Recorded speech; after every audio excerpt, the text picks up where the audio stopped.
Έφυγα απ' το Φαραώ της Αιγύπτου τη σκλαβιά, μ' αρχηγό το Μωυσή, έφτασα ως το Σινά, στο Σινά να ανεβώ, στο Σινά να ανεβώ, ο πολύ το επιθυμώ, στην Αγία κορυφή και να λέω την ευχή, η ανάβαση σκληρή.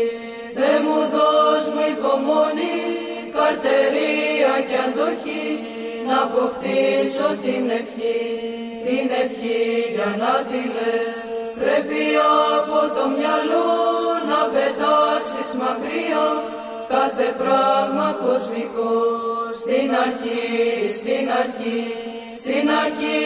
την ευχή να τη λες προφορικά, κι ύστερα από καιρό θα σου γίνει νοερά, και στα λόγια της ευχής να είναι όλη προσοχή, γιατί όταν φανταστείς κινδυνός να πλανηθείς, απ' το δέντρο της ευχής βγαίνουνε καρποί γλυκείς.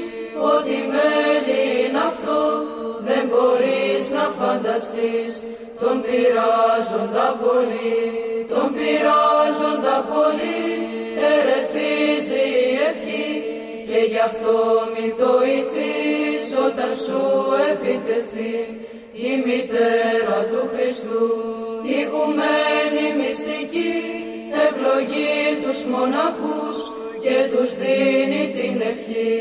Γέροντα μου σεβαστέ, γέροντα μου σεβαστέ, Μωυσή μου νοείται, έλα δώσ' μου μιαν ευχή, να αποκτήσω την ευχή.